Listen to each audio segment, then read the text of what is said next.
Welcome to my channel. In this episode, we are going to look at Winston Churchill in 10 minutes. This is a new series of short documentaries. Let me know what you think in the comments below.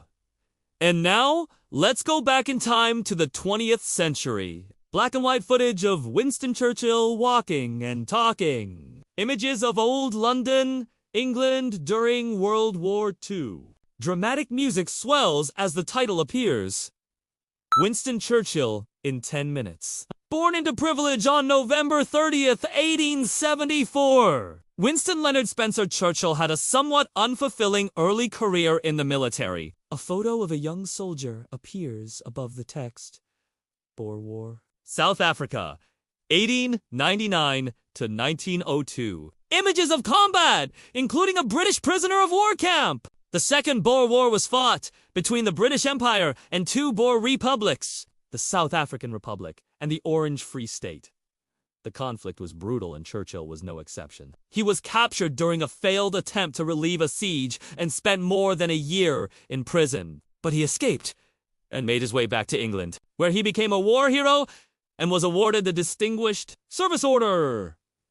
A photo of Churchill at Sandhurst Academy appears. In 1900, Churchill entered politics, winning a seat as a Conservative Member of Parliament. The next few years were busy as he balanced his political career with his duties in the army. He held several government positions, including as the First Lord of the Admiralty. Headlines from that era appear flashing by. As the 1930s rolled around, it seemed that war was inevitable. Footage of London during the Blitz, the German bombing campaign against London during World War II.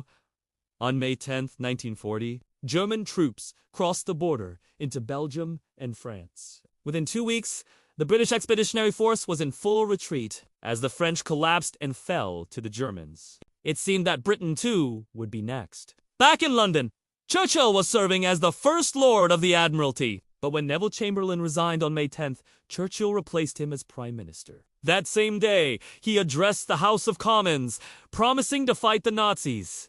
At the end of his speech, he uttered the famous words, "We shall never surrender." Text on screen. We shall fight on the beaches. We shall fight on the landing grounds. We shall fight in the fields and in the streets. We shall fight in the hills. We shall never surrender. Footage of D-Day, June 6th, 1944. The Allied invasion of Normandy. Images of Allied leaders meeting at the Yalta Conference. February 1945. From left to right. British Prime Minister Winston Churchill. Soviet Premier Joseph Stalin and U.S. President Franklin D. Roosevelt. The trio discussed plans for the post-war world and how to deal with Germany. Germany surrendered on May 8, 1945. Europe was at peace once more and Churchill had led Britain to victory. Footage of celebrations in London. The war had cost millions of lives and much of Britain had been destroyed, but the country had prevailed. Text on screen. Controversy. Colonial archives. India had been under British rule since the 1700s. But by the mid-1900s, the Indians wanted their independence. They protested against the British, who responded with violence. Churchill, who had been returned to power in 1940, was strongly opposed to giving India independence. Quote on screen, "I do not admit for a moment that the standard of living of the average Englishman has fallen. Any alteration which has taken place has been for the better." An image of Churchill speaking to a crowd. Another controversial issue during Churchill's premiership was the Bengal famine of 1943. Again, Churchill was blamed for the deaths of millions due to his policies. Still, Churchill was seen as a great wartime leader. After World War II, Churchill stepped down as Prime Minister. He enjoyed his retirement, which included smoking cigars, painting and writing. An image of Churchill holding his Nobel Prize for Literature. The award was given to him for his masterful historical writings. Over the years, several statues and memorials have been erected in his honor.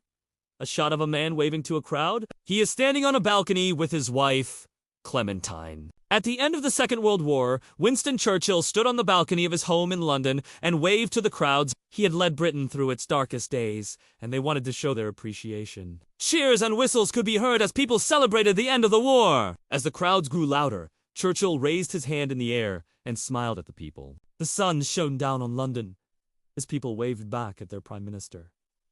The camera slowly pans away, fading to black. The British flag remains on screen as the text, Winston Churchill. The man who never surrendered fades into view. Thanks for watching! Let me know what you think in the comments and subscribe if you want to see more